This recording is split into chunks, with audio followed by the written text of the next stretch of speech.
नमस्कार, संघर्ष वृत्तवाहिनीमध्ये आपलं स्वागत। घेऊया ठाणे आणि आसपासच्या परिसरामधील घडणाऱ्या महत्त्वाच्या घडामोडींचा आढावा। जिल्हा परिषद व जिल्हा क्रीडा कार्यालयाच्या वतीने आंतरराष्ट्रीय योग दिन उत्साहात साजरा। आंतरराष्ट्रीय योग दिनानिमित्त जिल्हा प्रशासन, ठाणे जिल्हा परिषद, क्रीडा व युवक सेना संचालन महाराष्ट्र राज्य पुणे अंतर्गत जिल्हा क्रीडा अधिकारी कार्यालय ठाणे यांच्या संयुक्त विद्यमाने कोपरी येथील तालुका क्रीडा संकुल येथे आंतरराष्ट्रीय योग दिन उत्साहात साजरा करण्यात आला।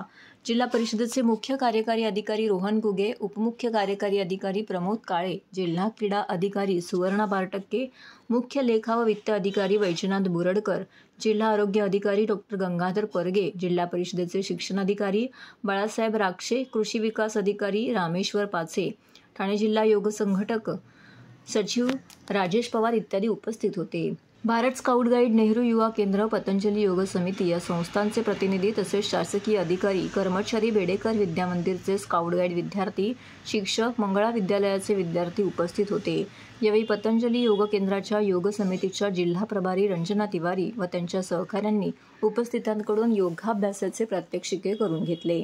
मुख्य कार्यकारी अधिकारी गुगे म्हणाले, या काळामध्ये साथीच्या रोगाचे प्रमाण वाढत आहे। साथीच्या रोगांना दूर करण्यासाठी शरीर व मन स्वस्थ असणे आवश्यक आहे। त्यासाठी आपल्या दैनंदिन जीवनामध्ये योगाभ्यास करावा। योगा एकच दिवस न करता 365 दिवस करणं गरजेचं आहे। यामुळे आपले जीवनमान व्यवस्थित राहील। यावेळी श्रीमती बारटक्के यांनी मुख्य कार्यकारी अधिकारी घुगे यांचे स्वागत केले व प्रास्ताविक देखील केले। सर्व नागरिकांना आवाहन करण्यात येत आहे की सध्या डासांमार्फत पसरणाऱ्या डेंग्यू या आजाराचा प्रसार रोखण्यासाठी प्रत्येकाने पुढील प्रमाणे कार्यवाही करावी। डेंग्यू आजार एडिस इजिप्ती हा डास चावल्याने होतो। या डासांची पैदास साचलेल्या किंवा साचवलेल्या स्वच्छ पाण्यामध्ये होते। 8 दिवसांपेक्षा जास्त दिवस पाणी उघडे व साचून राहिल्यास त्यात डास अंडी घालतात। अंड्यांच्या अळ्या तयार होऊन पुढे डास तयार होतात। यासाठी आपल्या घरातील पाणी साठे, उदाहरणार्थ बॅरल्स, पिंपे, टाक्या, हौद, रांजणे इत्यादी दर आठवड्याला रिकामे करून घासून पुसून कोरडे करून पुन्हा भरावे। 1 दिवस कोरडा दिवस म्हणून पाळावा। पाणी साठ्यांना घट्ट झाकणे बसवावीत किंवा जुनी साडी, चादर, धोतर यांनी बांधून झाकून ठेवावीत, म्हणजे डास त्यात जाऊन अंडी घालणार नाहीत। घराच्या गच्चीवर, आजूबाजूला, अंगणात कोठेही पाणी साचू देऊ नये। भंगार सामान उघड्यावर टाकू नये, उदाहरणार्थ टायर्स, प्लास्टिक सामान, कुंड्या, टाकाऊ वस्तू इत्यादी। अशा सामानात पावसाचे पाणी साठून त्यात डेंग्यूच्या डासांची पैदास होते। घरातील कूलर्स, फ्रीजच्या पाठीमागील ट्रे हे देखील वेळोवेळी कोरडे करावेत। लक्षात ठेवा, नुसत्या फवारणीने डास घनता कमी होत नाही, तर त्यासाठी डास पैदास ठिकाणे नष्ट करणे ही आपल्या सर्वांची जबाबदारी आहे। कोणताही ताप अंगावर न काढता जवळच्या शासकीय रुग्णालयात मोफत औषधोपचार घ्या। अशा प्रकारे नागरिकांनी सहकार्य केल्यास डेंग्यूचा प्रसार रोखणे सहज शक्य आहे।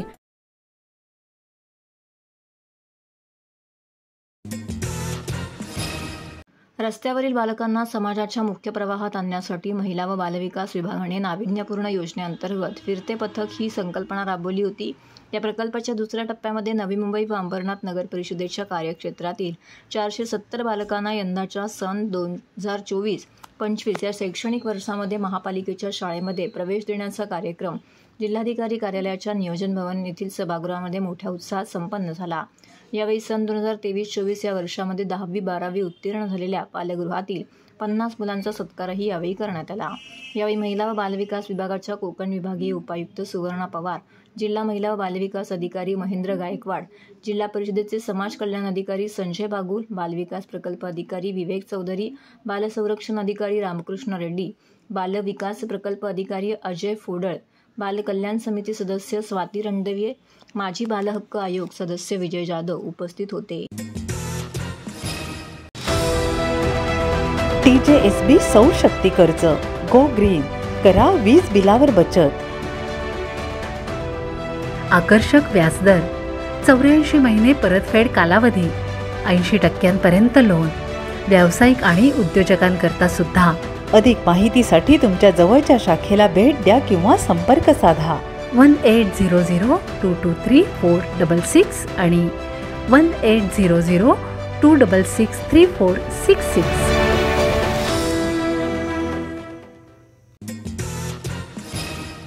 वंदना स्थानक आणि महापालिका मुख्यालयासमोर पाणी साचले, अनेक ठिकाणी झाडे पडली. ठाणे शहरात झालेल्या मुसळधार पावसामुळे वंदना स्थानक आणि महापालिका मुख्यालयासमोर मोठ्या प्रमाणामध्ये पाणी साचले होते. या पाणी साचल्यामुळे नागरिकांना मोठ्या त्रासाला सामोरे जावे लागले. वाहतूक कोंडीची स्थिती देखील येथे निर्माण झाली असून सामान्य जनतेच्या दैनंदिन कामकाजामध्ये अडथळे निर्माण झाले आहेत. शहरात रात्रीच्या वेळेस आलेल्या वादळामुळे अनेक ठिकाणी झाडं पडली आहेत. यामुळे काही ठिकाणी रस्ते अडवले गेले असून वाहतुकीला अडथळा निर्माण झाला होता. महापालिका आणि अग्निशमन विभागाच्या कर्मचाऱ्यांनी त्वरित घटनास्थळी पोहोचून झाडे हटवण्याचं काम सुरू केलं. महापालिका प्रशासनाने तातडीने उपाययोजना करत पाणी साचलेली ठिकाणे साफ करण्याचं काम हाती घेतलं. पावसाळ्यात अशा घटनांची पुनरावृत्ती होऊ नये यासाठी प्रशासनाने नागरिकांना सतर्क राहण्याचं आवाहन केलं आहे. या परिस्थितीमुळे शहरातील जनजीवन विस्कळीत झालं असून नागरिकांनी प्रशासनाने दिलेल्या सूचनांचे पालन करावे असं आवाहन करण्यात आलं आहे. पत्र्याची शेड पडून 6 जण गंभीर जखमी, फुटबॉल खेळताना घडला प्रकार. गावणबाग येथील रौनक पार्क B2 या तळअधिक 7 मजली इमारतीच्या छतावरील पत्र्याची शेड बाजूला असलेल्या ठाणे महानगरपालिका टर्फ पार्कच्या फुटबॉल ग्राउंडवरती पडल्याची घटना रात्री 9:30 वाजण्याच्या सुमारास घडली. यावेळी ग्राउंडवरती फुटबॉल खेळत असलेल्या 17 विद्यार्थ्यांपैकी 6 विद्यार्थी जखमी झाले आहेत. त्यापैकी 5 जणांच्या डोक्याला दुखापत झाली असून त्यांना बेतनी रुग्णालयामध्ये उपचारासाठी दाखल करण्यात आलं आहे. दोघांची प्रकृती गंभीर असल्याची माहिती ठाणे महानगरपालिका आपत्ती व्यवस्थापन अधिकाऱ्यांनी दिली. शुभान करपे, आर्यन अय्यर, सिद्धांत रवासिया, अभिज्ञान दे, इथन गोंजेवलेवेस, आयान खान असं या घटनेत जखमी झालेल्या विद्यार्थ्यांची नावं असून ते सर्वजण 15 वर्षाचे आहेत. यामध्ये शुभान हा किरकोळ जखमी झाला असून इतर 5 जणांच्या डोक्याला गंभीर दुखापत झाली आहे. रात्री झालेल्या अचानक पावसामुळे त्याचबरोबर जोरदार वाऱ्यामुळे रात्री सुरू असलेल्या अचानक पाऊस आणि जोरदार वाऱ्यामुळे ही घटना घडली. याच दरम्यान गावणबाग येथील रौनक पार्क या इमारतीच्या छतावर टाकण्यात आलेली पत्र्याची शेड उडाली. ती काही अंतरावरती असलेल्या टर्फ या ग्राउंडवरती फुटबॉल खेळत असलेल्या 6 विद्यार्थ्यांवरती पडली. या घटनेची माहिती मिळताच घटनास्थळी आपत्ती व्यवस्थापन कक्षाच्या कर्मचाऱ्यांनी धाव घेत जखमींना रुग्णालयामध्ये दाखल केलं. जखमींवर वेतनी रुग्णालयामध्ये उपचार सुरू असल्याची माहिती आपत्ती व्यवस्थापन कक्षाच्या अधिकाऱ्यांनी दिली आहे. ठाणे जिल्हाधिकारी कार्यालय आणि समर्थ प्रतिष्ठान यांच्या संयुक्त विद्यमाने 22 जून ते रविवारी 23 जून या कालावधीमध्ये सकाळी 10 ते सायंकाळी 5 या वेळेमध्ये ठाणे राष्ट्रवादी मध्यवर्ती कार्यालय, flower valley complex, service road, Viviana mall समोर मोफत दाखले वाटप शिबिराचं आयोजन करण्यात आलं आहे. या शिबिराअंतर्गत आदिवासी दाखला, रहिवासी दाखला, उत्पन्नाचा दाखला आणि ज्येष्ठ नागरिक दाखला उपलब्ध करून दिला जाणार आहे. मोफत दाखले वाटप शिबिरामध्ये उपलब्ध होणारे दाखले आणि त्यासाठी लागणारी आवश्यक कागदपत्रे नागरिकांना या ठिकाणी घेऊन येण्याचं आवाहन करण्यात आलेलं आहे. शिबिराच्या ठिकाणी तपासणीकरिता सर्व मूळ कागदपत्रे सोबत आणणे आवश्यक असल्याचं देखील त्यांनी सांगितलं. तसेच आजपासून सुरू झालेल्या शिबिराचा मोफत दाखले वाटप शिबिराचा जास्तीत जास्त नागरिकांनी लाभ घ्यावा अशी विनंती देखील त्यांनी केली आहे. प्रदेश प्रवक्ते आनंद परांजपे, प्रदेश सरचिटणीस नजीमुल्ला यांनी या उपक्रमाच्या ठिकाणी आपली उपस्थिती दर्शवली. त्यांच्या मार्गदर्शनाखाली हा उपक्रम राबवण्यात येत असून नागरिकांना या उपक्रमाचा लाभ घेण्याचं आवाहन त्यांनी केलं आहे. या संदर्भातील माहिती राष्ट्रवादी काँग्रेसचे प्रदेश प्रवक्ते, ठाणे व पालघर समन्वयक, ठाणे जिल्हा अध्यक्ष आनंद परांजपे व प्रदेश सरचिटणीस अल्पसंख्याक निरीक्षक नजीब मुल्ला यांनी दिली आहे.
जिल्हाधिकारी कार्यालय आणि समर्थ प्रतिष्ठानच्या वतीने 22 जून 2024 आणि 23 जून 2024 सकाळी 10 वाजल्यापासून 5 वाजेपर्यंत राष्ट्रवादी काँग्रेस पक्षाच्या फ्लावर व्हॅली येथील मध्यवर्ती कार्यालयामध्ये हा मोफत दाखल्याचे शिबिर आम्ही ठेवलेलं आहे. याच्यामध्ये रहिवासी दाखला, अधिवास दाखला, ज्येष्ठ नागरिक आणि उत्पन्नाचा दाखला हे 4ही दाखले मोफत ठाणेकरांना आम्ही देतोय. माझी आपल्या चॅनलच्या माध्यमातून विनंती आहे की ॲडमिशन्स चालू आहेत. माझ्या तरुण मित्रांनी एज्युकेशनसाठी हे लागणारे दाखले आहेत, हे आवर्जून येऊन इथनं घेऊन जावेत. मोफत आपण हे सगळी प्रक्रिया ठेवलेली आहे. आणि माझे आजी आजोबा जे आहेत की आत्तापासून सकाळपासून जवळजवळ 67-68 ज्येष्ठ नागरिकांनी या दाखल्याचा शिबिराचा फायदा घेतलेला आहे. इथे या 2 दिवसासाठी आम्ही हे मोफत दाखले शिबिर ठेवलेलं आहे आणि ठाणेकरांनी याचा फायदा घ्यावा हेच आवाहन मी आपल्या चॅनलच्या माध्यमातून सगळ्यांना करतो. आज आणि उद्या आम्ही दाखले अपलोड करतोय. 2 जुलैला सायंकाळी 5 ते 9 मध्ये राष्ट्रवादीच्या या मध्यवर्ती कार्यालयामध्ये आपली पावती घेऊन या आणि आपला दाखला घेऊन जा. तर हे होतं संघर्ष वृत्तवाहिनीचं आजचं बातमीपत्र. उद्या पुन्हा भेटू याच वेळी याच ठिकाणी ताज्या घडामोडींसह. तोपर्यंत नमस्कार.